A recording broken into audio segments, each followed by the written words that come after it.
A veces hay noticias que parecen un simple detalle técnico, algo de burocracia digital, pero de vez en cuando una de esas noticias no es solo un proyecto, es un cambio de paradigma. Y aquí es donde surge una pregunta clave. ¿Qué pasa realmente cuando la conversación pública de millones de personas se convierte en algo que se puede medir, comparar y, en definitiva, puntuar? Bueno, pues vamos a meternos de lleno con esto, porque esta es la pregunta del millón, la pregunta incómoda que vamos a intentar desgranar. Cuando un gobierno decide que el debate público puede tener una huella, un índice o un ranking, lo que está haciendo en el fondo es cambiar por completo las reglas del juego. Y para empezar a entender esto, la primera pieza del puzzle nos llega con una iniciativa muy reciente del Gobierno de España. Lo han llamado huella de odio. El objetivo oficial, al menos sobre el papel, es medir de forma sistemática cómo evoluciona y qué alcance tiene el discurso de odio en las grandes plataformas. La idea es publicar los resultados cada 6 meses, creando una especie de clasificación para que todo el mundo pueda ver, en teoría, qué plataformas están más limpias que otras. Y aquí se ve de maravilla la metáfora tan potente que se está usando. Es que es calcado. Igual que la huella de carbono consiguió que algo abstracto como el impacto medioambiental se sintiera como algo tangible, la huella de odio busca hacer exactamente lo mismo con un concepto tan difuso como la violencia digital. Lo convierte en algo concreto, que por supuesto parece necesario gestionar. Esta es la lógica central, la justificación oficial de esta herramienta. La idea es que al ponerle un número, un problema que antes era difuso o parecía invisible, de repente, ¡zas!, se vuelve visible, palpable, y por lo tanto algo sobre lo que se puede actuar. Y claro, para transmitir esa sensación de urgencia se apoyan en una estadística bastante llamativa. Según datos que cita la Moncloa, 3 de cada 4 jóvenes se topan con discursos de odio en Internet. Pero, ojo, y esto es súper importante, que nadie piense que esta es una idea que ha surgido de la nada en un solo país. Esto forma parte de una tendencia continental que es mucho más amplia.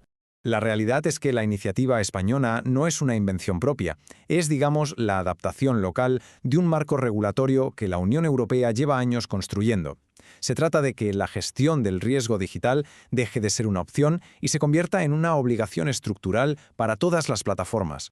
Y la pieza central de toda esta estrategia es la Ley de Servicios Digitales, la famosa DSA.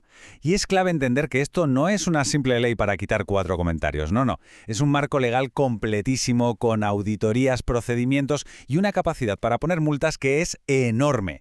Y como se ve aquí, esto no va de broma. La ley permite imponer multas de hasta el 6% de la facturación mundial de una empresa, una auténtica barbaridad de dinero. De hecho, la Comisión Europea ya está moviendo ficha, con investigaciones formales contra plataformas como X, demostrando que tienen el poder y, sobre todo, la voluntad de usarlo. Así que aquí está el verdadero cambio de paradigma. La DSA permite a los reguladores exigir información sobre los algoritmos, sobre el diseño de los sistemas. O sea, el foco ya no está solo en lo que la gente publica, sino en cómo funcionan las plataformas por dentro, en sus tripas.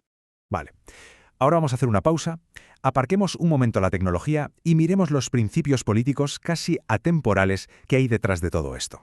Esta pregunta es importante para cambiar un poco la perspectiva, porque lo que nos parece un problema tecnológico supermoderno, en realidad podría ser una estrategia política muy antigua.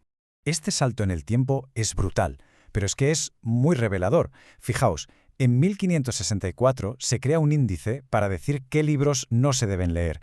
Hoy se crea un índice para señalar qué plataformas son problemáticas. La tecnología cambia, pero la técnica de clasificar para controlar es sospechosamente parecida. Este índice fue la herramienta de censura doctrinal por excelencia durante siglos, y su objetivo no era solo prohibir, que va, también era enseñar, era una guía sobre lo que se consideraba aceptable leer, sobre cómo pensar correctamente. Tenía un efecto pedagógico tremendo. Y aquí es donde un concepto de la economía moderna nos viene como anillo al dedo para analizar la huella de odio.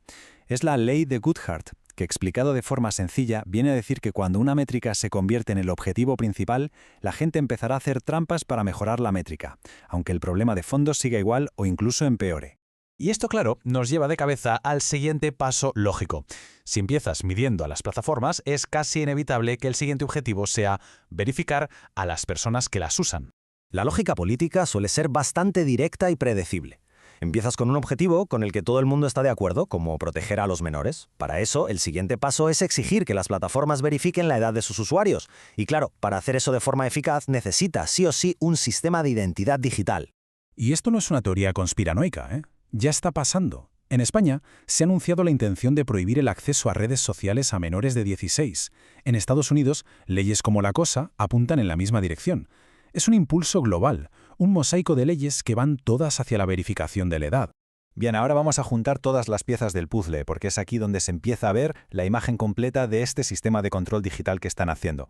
Si mezclas la medición de la que hablábamos con la identidad digital y las nuevas tecnologías de vigilancia, el cóctel es potentísimo. Y los ejemplos están por todas partes. Debates en Canadá sobre monitorizar chats privados, órdenes de Jehová en EU que obligan a las empresas a entregar datos de todos los usuarios en una zona, registros en las oficinas de las plataformas en Francia e incluso cancilleres en Alemania pidiendo que se use el nombre real en Internet. Esta cita de Montesquieu es de hace casi 300 años, pero hoy es más relevante que nunca. La pregunta es quién define qué es lo que permiten las leyes en el mundo digital y, sobre todo, quién traduce esas leyes a los sistemas técnicos, al código que filtra, clasifica y puntúa todo lo que hacemos. Esta es una metáfora muy potente y creo que muy acertada para entender lo que está en juego. El aparato que llevamos en el bolsillo ha dejado de ser un teléfono para convertirse en un dossier portátil sobre nuestra vida. Contiene nuestra biografía completa, dónde hemos estado, nuestros datos biométricos, nuestras conversaciones, todo está ahí, esperando a ser medido. Y cerramos con esta última pregunta, una reflexión para llevarse a casa. Cuando nos presentan un ranking, una nueva puntuación, ¿estamos de verdad entendiendo un problema complejo o simplemente estamos aprendiendo a comportarnos de la manera que el sistema quiere para obtener una buena nota? Quizás la última frontera de la libertad que nos queda es decidir a qué prestamos atención antes de que eso también empiece a ser medido.